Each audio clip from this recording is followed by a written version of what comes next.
Ok les gars, donc comme je disais, on va se retrouver sur le graphique donc du gold. Là actuellement, on se trouve sur la time frame qui est 4 heures, donc c'est l'unité de temps 4 heures. Et en fait, on va simplement analyser donc cette partie du graphique qui concerne le 3 janvier au 2 février. Comme je l'ai dit, le but c'est de voir comment on peut rentrer sur le marché sur la période d'un mois et constater en fait les répétitions que nous donne le marché, mais aussi constater la manière dont se dessine le marché. Donc sans plus attendre, on va enchaîner, hein, parce que on va pas trop rester sur le blabla. Donc là, on est en 4 heures. Je vais mettre tout de suite le replay sur la bonne zone et on va descendre progressivement. Donc avant de descendre, il faut qu'on comprenne pourquoi le marché s'est rendu jusqu'ici. Donc comme là, on peut voir en bas, donc on a une tendance effectivement qui démarre d'ici, donc de ce niveau-là. Donc c'est le niveau des 1600 à peu près, 1627. Le marché démarre dans ces niveaux pour ensuite potentiellement aller chercher du coup son ancien niveau qui était jusqu'ici au 2071. Ça on le verra au fur et à mesure des épisodes. Par contre, là tout de suite, qu'est-ce qu'on peut constater? C'est que le marché nous a donné justement des jambes haussières progressives. Dans une modalité donc intraday, ce qu'on veut voir en fait, c'est pourquoi le marché s'est dessiné comme ça et qu'est-ce qu'il peut nous donner au fur et à mesure pour que nous on puisse profiter justement des mouvements du marché. Donc là en une heure, voici à quoi ressemble tout simplement un mois sur le gold. Donc là, on peut voir que c'est une succession donc de hausses, mais aussi des périodes latérales. Donc là, comme ça n'a pas l'air, mais il y a bien des périodes latérales. Donc ne t'inquiète pas, reste encore avec moi, tu verras que c'est relativement bien cet exercice pour justement bien assimiler les concepts du marché. Je ne comptais pas rester en une heure, ok, ça ne m'intéressait pas au début de rester en une heure quand je voulais faire cet épisode, mais finalement on va le faire ensemble pour que du coup on puisse voir. Donc disons que là, on démarre simplement sur le mois précédent pour voir ce qui s'est passé le mois d'avant. Donc on voit que le mois d'avant démarre ici, et comme on peut voir ici, donc on a une phase d'accumulation du prix qui nous donne la possibilité, voilà, une phase d'accumulation du prix qui nous donne la possibilité de prendre le marché à la hausse, ok, et profiter de ce mouvement. On va identifier les mouvements uniquement sur le mois de janvier. Les mouvements de décembre, je te laisserai les faire par toi-même par rapport à ce qu'on aura vu sur le mois de janvier. Là, tout de suite, le marché, il nous donne quoi ensuite sur le mois de décembre? Donc une construction progressive, donc de phase haussière. Donc on a une première phase qui se dessine avec une zone de demande qui tient ici, et une deuxième phase qui se dessine ici avec une deuxième zone de demande. Donc ça, c'est les zones de demande qui sont assez grosses puisque ce sont de grosses zones de demande qui nous empêchent d'avoir des stop loss assez courts. Et ces zones de demande, donc, on pourra les retrouver aussi en petite unité de temps. Donc, par rapport à ça, on pourra dire, effectivement, comme on l'a vu en 4 heures et comme on le voit maintenant, que le marché est haussier. Donc, si le marché est haussier, moi, je cherche à acheter. On aura l'occasion aussi de pouvoir vendre, mais dans l'immédiat, ce qu'on cherche, c'est à acheter. Donc, comme l'exercice l'indique, ce que je veux, c'est acheter le marché. Et pour acheter le marché, il faut que je puisse identifier, donc, avant même de chercher une entrée, comment le marché s'est dessiné. Donc en termes de structure, on peut voir que ici c'est notre dernier lot, d'accord? Donc on a ce lot ici et ce lot ici. Donc ici c'est notre dernier lot majeur, avant que le marché du coup casse ce high. Une fois que ce high est cassé, donc par ce chandelier qui est ici, le marché continue sa course, d'accord? Là on rentre en janvier, donc début janvier, et là à ce moment-là, on peut regarder effectivement à l'intérieur qu'est-ce qui se passe. Donc ici, on a un high, un low, ok, un high low dans ce cas. Donc je peux le dessiner pour que tu puisses bien voir. Donc on a ce high low et ce high, ok.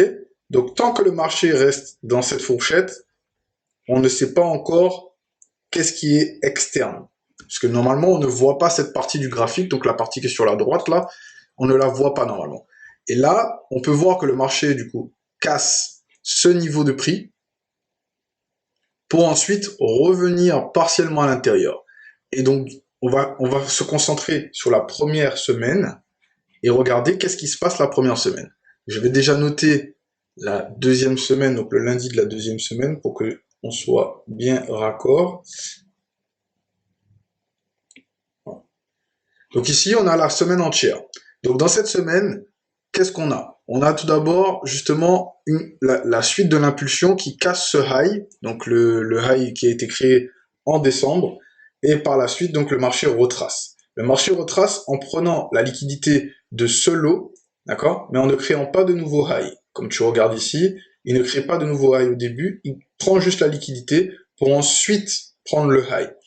Une fois que ce high est pris, on a une succession de baisses pour le retracement du marché pour à nouveau prendre la liquidité inférieure.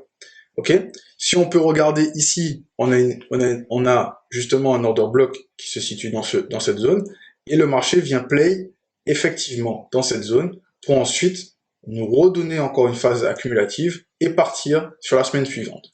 Donc dans cette semaine, on peut prendre certes de l'achat, mais c'est de l'achat qui sera un peu plus risqué.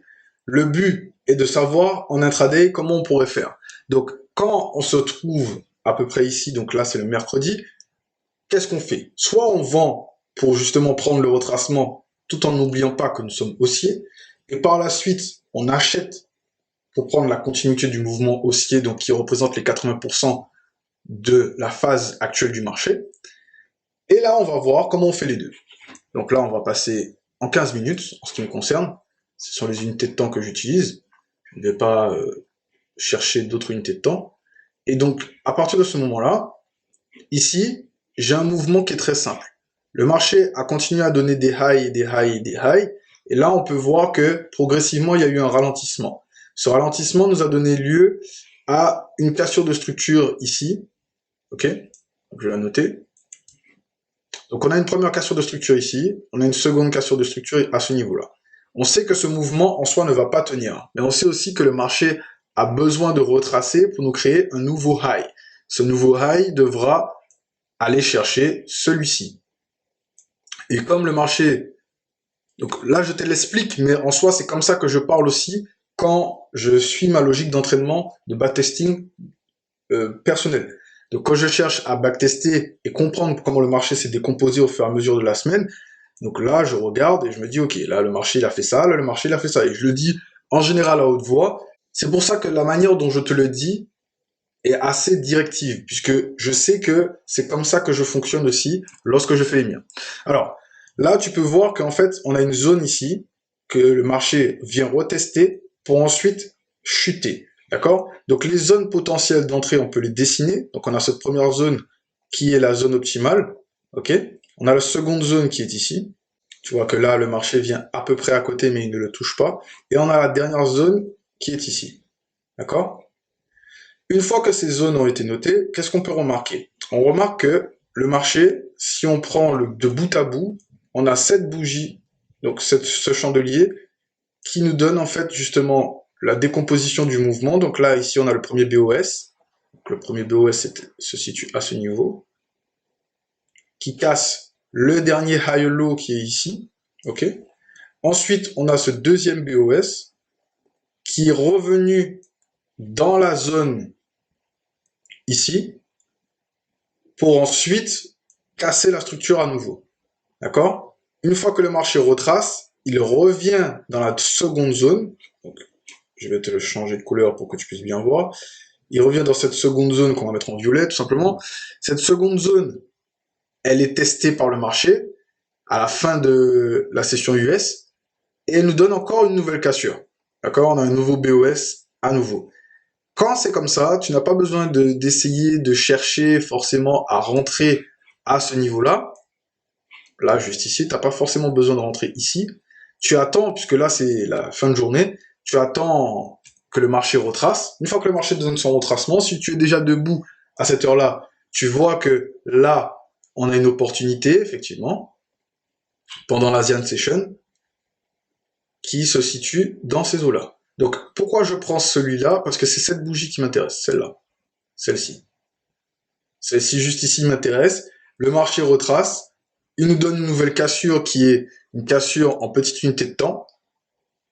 Il se situe à ce niveau-là. Donc, on a ce niveau-là qui est break. Ok, tu le vois bien là. On a ce niveau qui se fait casser. Retracement rapide et le marché continue sa cassure. On a encore un nouveau retracement sur une zone interne. Donc ça, c'est les petites zones hein, qui sont... Donc c'est ce qu'on appelle aussi l'order flow. On a les petites zones ici. Okay, donc là, le marché retrace une fois. Il ne casse pas, il retrace à nouveau. Et là, il part. Et ici, c'est la situation où on se trouve entre la clôture de la session asiatique et l'ouverture de la session londonienne. Donc, enfin, européenne, quoi. La session se clôture et en fait, on a le marché qui retrace vers 8h30 pour ensuite donner en fait une continuation de la cassure. Après, le marché retrace à nouveau. Donc là, ça m'intéresse justement de savoir bien comment on rentre ici, puisque c'est là où, en général, ben, je suis prêt à trader, parce que à ces horaires-là, je ne trade pas souvent, ça m'arrive, mais ce n'est pas régulier. Donc ici, je vois que c'est ce chandelier qui nous donne le dernier high, celui-ci. Donc là, je trace la zone entièrement sur le chandelier, et je regarde comment il se dessine. Quand je vois ici, j'ai l'opportunité certes de rentrer ici, juste ici, j'ai l'opportunité de rentrer, comme ici, j'avais l'opportunité de rentrer.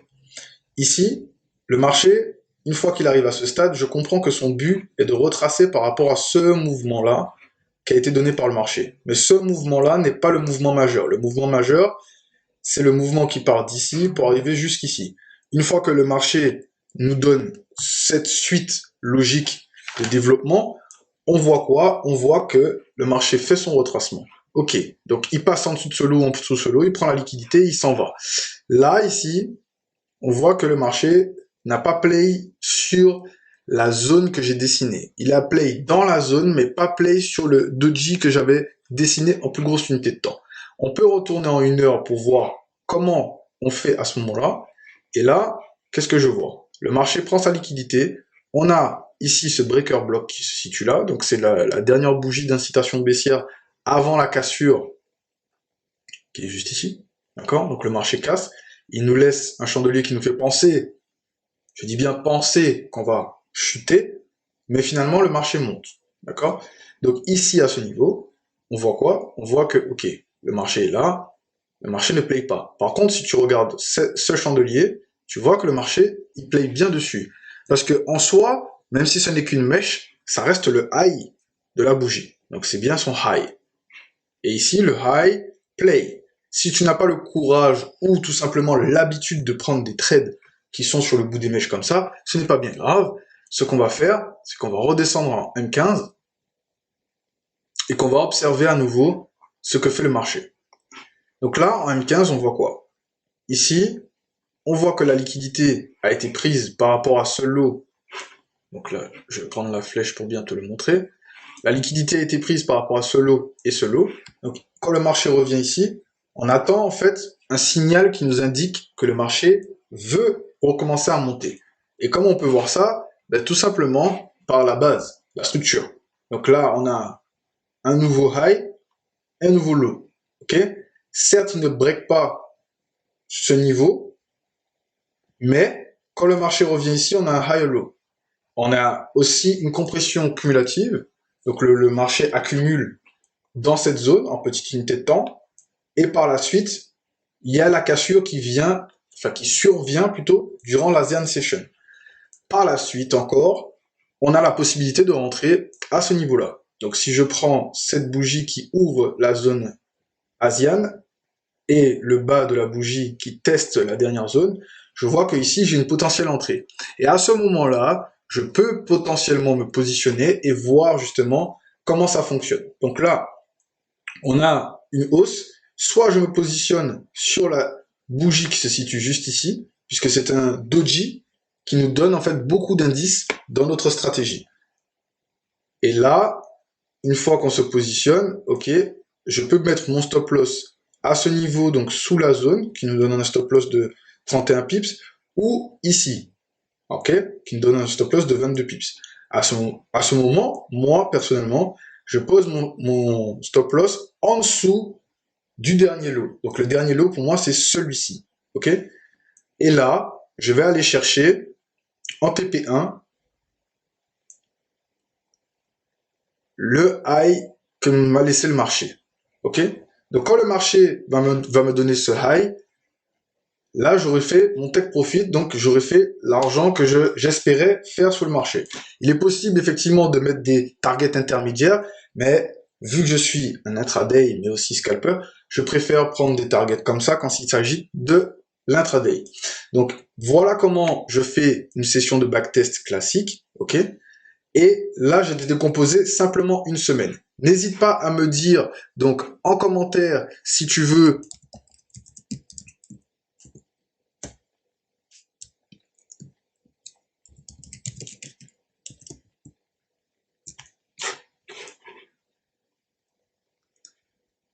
N'hésite pas en commentaire à poser toutes tes questions et à me dire si tu veux plus de vidéos de la sorte.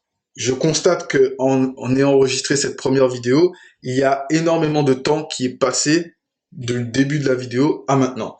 Je pourrais continuer justement à te faire semaine par semaine, mais ça ferait une vidéo extrêmement longue à pouvoir consommer. Donc là, le but est que réellement tu puisses comprendre que c'est possible d'analyser le marché sans pour autant le mettre en replay et de faire play sur toutes les bougies. Donc en gros que tu mettes le marché à une certaine allure et que tu dises ok ben je veux une mise à jour par seconde de tant de bougies, de tant de bougies. Là, ce qu'on fait, c'est réellement comprendre ce que fait le marché. Le marché monte, il baisse, les zones, comment il se dessine, comment le marché réagit à tel niveau, à tel niveau, tel niveau. Ensuite, on peut rentrer beaucoup plus en profondeur avec beaucoup plus de détails. Là, je te l'ai fait de manière épurée pour que ce soit simple. Il y a aussi la possibilité, donc là, je vais te le dire, hein, de prendre une deuxième entrée à ce niveau-là, donc par rapport à cette zone qui est ici, donc toujours dans notre première zone, mais à ce moment-là, de se positionner par rapport à cette zone. Donc là, effectivement, ce que je ferai potentiellement, c'est que je descendrai en plus petite unité de temps. Étant donné que nous sommes en janvier, je ne suis pas sûr que TradingView me laisserait aller jusque-là. Mais si je regarde ici, j'ai ma zone donc qui part d'ici, d'accord, et qui arrive jusque-là. Donc à ce moment-là, par rapport à ma première position, pardon, ça me ferait une deuxième position que je pourrais prendre donc à ce niveau, donc pas forcément ici, hein, c'est possible que je la prenne juste ici, simplement. Mais le stop loss, je le placerai ici. Donc c'est vrai que la deuxième position est moins avantageuse en termes de stop loss, mais si tu crois en ta position, du coup tu peux la renforcer comme ça si tu n'as pas mis toute la possibilité de lot que tu pouvais sur la première. Et tu vois qu'effectivement, les 2 TP vont être recherchés. C'est aussi dans ces sessions que je fais mes analyses pour savoir comment je peux réduire mes stop loss et comment je peux faire pour que justement mes stop loss soient beaucoup plus courts, beaucoup plus optimisés et beaucoup plus approfondis. Je vais essayer de descendre en unité de temps pour voir. Ah, c'est bon, je peux descendre en 5 minutes. Donc là, je vais essayer de te montrer sur la zone comment j'aurais raffiné. Voilà. Donc là, je sais que l'US Session va arriver. Alors, je vais juste mettre ça comme ça. Voilà. Je sais que l'US Session va arriver. J'ai cette zone qui se dessine à l'intérieur. Donc, je vais enlever juste le premier trade pour que tu puisses bien te concentrer sur le deuxième. J'ai cette zone qui est ici, donc comme on avait dit. Et une fois que cette zone arrive, le test se fait au niveau de ces chandeliers. OK? Comme tu peux le voir. Donc, moi, ce que j'attendrai, c'est que ces éventuelles mèches-là qui soient là, soit elles se fassent liquider, donc elles sautent, et je me positionnerai donc par rapport à ce chandelier qui est ici. Donc là, effectivement, si je pose pardon, un buy limit, ma position serait activée directement par rapport au bout de la mèche que j'aurais mis donc à ce niveau de prix. Et là, j'ai deux solutions. Soit je mets mon stop loss comme ceci, donc s'il me fait un stop loss de 14 pips, donc par rapport à la zone, hein, bien entendu, soit je le mets juste en dessous ici, donc ce qui revient à un stop loss inférieur que la première position qu'on avait pris, mais beaucoup plus optimisé et moins risqué en soi. Donc alors là, c'est vraiment propre à chacun. Je ne te dis pas de forcément réduire tes stop loss, mais pendant ta session d'entraînement, c'est ce que tu peux faire pour justement optimiser tes trades, optimiser la manière dont justement tu prends tes positions à l'avenir et justement voir comment justement le marché te permet de réentrer dessus. Et donc là, tu vois, on avait dit qu'on allait chercher cette zone, non? Voilà. Une fois que le marché va chercher la zone, voilà, le TP est touché. Et là, du coup, on peut regarder encore, oui, comment ça se positionne à l'intérieur. Alors, comment on peut encore se positionner à l'intérieur du mouvement et voir en fait jusqu'où on peut tenir le trade. Ça, c'est encore autre chose dans l'entraînement, mais c'est vraiment toutes ces solutions que tu peux voir et que justement tu peux analyser. Là, par exemple, si imaginons que je n'ai pas pris la première position et que ben, malheureusement, j'attends le marché ici. Donc j'attends le marché ici. Oh, malheureusement, le marché ne vient pas jusqu'ici. qu'est-ce que je peux faire? Je peux soit monter en unité de temps pour avoir une zone beaucoup plus optimale, soit utiliser justement le rapport du range. Donc le rapport du range, c'est quoi? C'est tout simplement, regarde, là tu as le high de la session asiatique, ok? Donc là juste ici. Et en dessous, donc tu as le high de la session londonienne. Le low se fait toujours à l'intérieur de la session asiatique et il ne casse pas en bas, il ne casse pas en haut au niveau de la session londonienne par rapport à la session asiatique. Donc à ce moment-là, qu'est-ce que je peux faire? C'est regarder, ok, qu'est-ce qui se passe en une heure? Ok, là je vois que effectivement le marché est resté sur ça. Quand tu regardes bien, ce high est le dernier qui break celui-ci. Le high low vient d'ici, il n'a pas été break, donc ça peut être considéré comme un mouvement solide. Et justement, quand tu regardes en 4 heures, qu'est-ce qu'on a? Ben, on a simplement un bout de mèche qui vient ici, et là on n'a rien, puisque du coup ça fait partie de la même bougie. Donc là, si je descends par exemple, c'est le but justement de l'entraînement, de regarder absolument toutes les unités de temps, si je descends en 45 minutes, là j'ai un premier chandelier baissier qui me dit qu'il fait un gros retracement, et à ce moment-là, je vois que le marché nous donne justement une opportunité de rentrer. Donc là, tu peux le tenter, mais c'est des positions que moi personnellement, je m'entraîne encore beaucoup dessus, c'est parce que le gold en donne énormément comme ça, sans pour autant revenir à la source du mouvement. Donc la source du mouvement, c'est là où on était juste avant, et qu'il a donné ce mouvement ici. Donc tu vois que là, il y a eu un décalage entre le marché ici et le marché à ce niveau-là, et là, effectivement, bah, ce creux, il n'est pas venu le combler totalement, pourtant il a continué à monter. Ok? Donc c'est ce type de choses que je te demande de regarder durant tes backtests. J'espère que cette vidéo t'a plu. N'hésite pas à regarder cette vidéo juste après, ou la vidéo que YouTube t'aura choisie. En tout cas, je te remercie d'avoir visionné jusqu'ici, et je te dis à tout de suite de l'autre côté.